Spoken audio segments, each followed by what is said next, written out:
The savings and loan template is divided into 4 parts.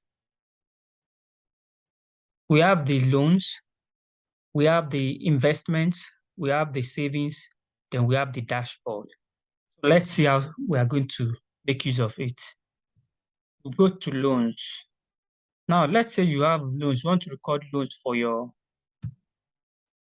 customers. So the first thing is you do is that every loan transaction must have a contract ID. The contract ID can be maybe loan 123 or loan 001.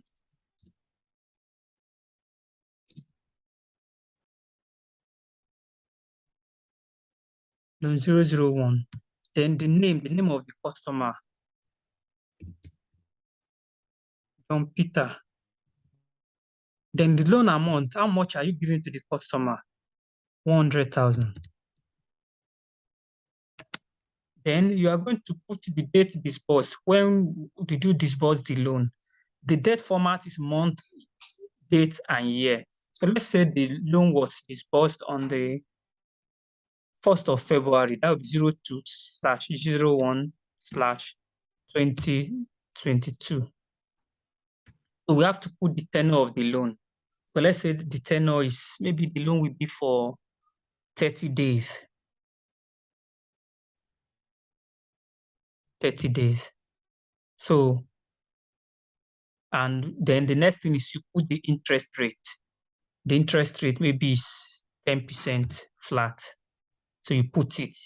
So you can see that the system is already showing you the outstanding balance, which is 110. So by the time the customer starts paying the loan, you start putting the repayment on the date. So we said the loan started on 1st of February. So we can start repayment. Let's say the repayment starts from, let's say the customer make repayment on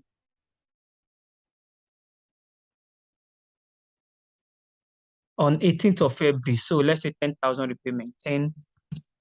You can see the 10,000 has been deducted. Outstanding balance is now 100,000. Let's say there's a repayment of 30,000 on 19th February. You can see it's already showing, and you are having the outstanding balance. It's getting reduced. You have the total repayment. So that's how to use it. And by the time the customer make the last repayment, maybe 70,000, you can see the outstanding balance is 0. So that's how to use the loan part of it. So let's go to, okay, before we move on, now let's say we want to print the contract ID we want to print the loan summary for our customer. So just all we need to go do is come here, print the contract ID, loan 001. By the time we put it, it brings out all the details of the customer. So you can see the loan amount, you can see date disbursed, you can see tenure in days, you can see the interest rate, total paid, outstanding balance at that date, number of payments it's showing, total interest payable, and also you can see the summary for each of the loan. All you need to do is pick contract and it will give you the details. So let's go on to investments. For the investment,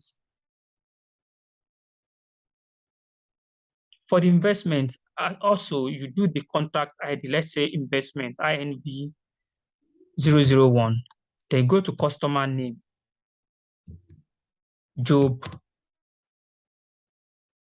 James. So investment amount, how much is the customer investing? 500, 500,000. Now we put the date of investment. When was it invested? Let's say it was invested on the 1st day of June. So that would be 06/01/2022. So tenure, how long does the customer want to put the loan with you? Maybe 90 days. So the tenure has to be in days. So let's say the customer is for 120. So let's say the person is putting for 120 days. How much interest rate are you giving the person? Maybe 25%. So you can see every day the system is calculating the accrued interest as the days are going by every day. You'll be seeing the accrued interest that will be changing on its own every day. And you see the amount you are supposed to pay at maturity. So this person, you are going to pay the person 625,000 upon maturity. So when the date matured, you are going to pay 625,000 at maturity. Now, let's say you want to print the investment certificate for the person. All you need to do is come here, pick the contract ID, then to bring the details of the investment. Then you can see the details of the investment, date, investment amount, tenure, interest rate, values at maturity, interest at maturity, then value at maturity. So you are paying 625,000 at maturity. So you can see the investment certificate. Now let's go on to savings. Savings also follow the same method.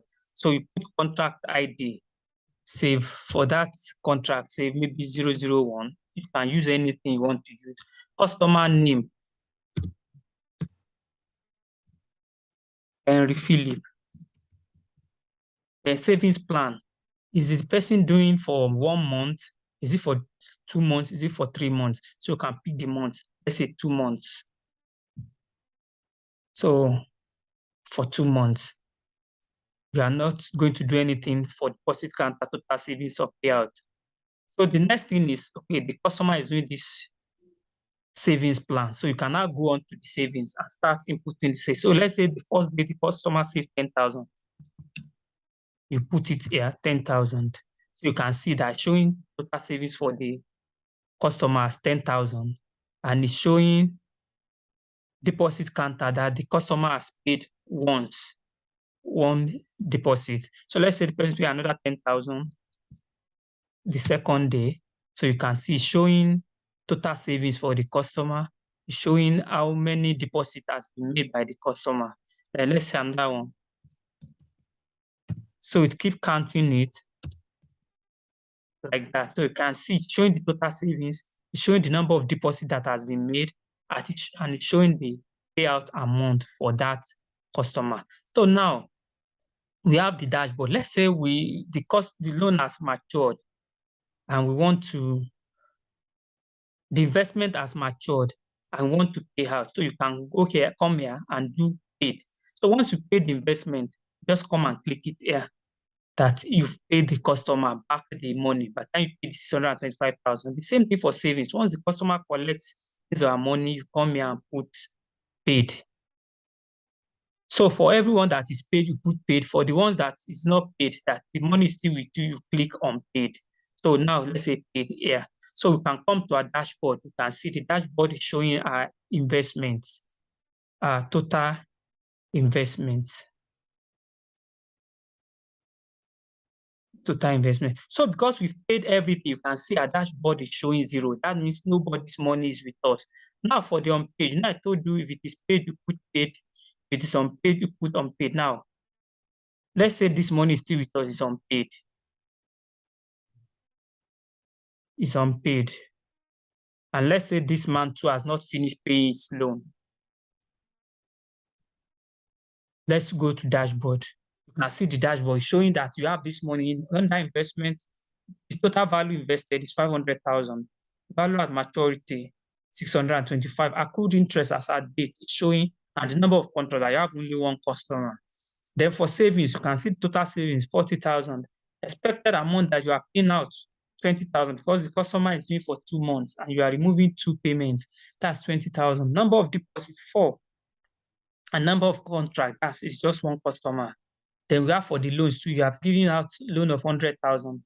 There's a standing balance of 70,000 on it, and the amount paid, customer has paid 40,000. So it's just one customer. So all you need to do is just keep inputting your details on that loan, investment, and savings, and the dashboard will be modified.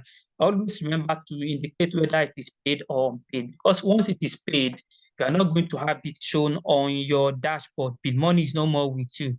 So the dashboard will show you total investment or savings or loans that are still running with you. And for savings also, as I mentioned, we want to print the savings summary. You can go to contract ID, just click it, and it will give you the savings summary you can see. You can print it out for the customer. So that's how it works.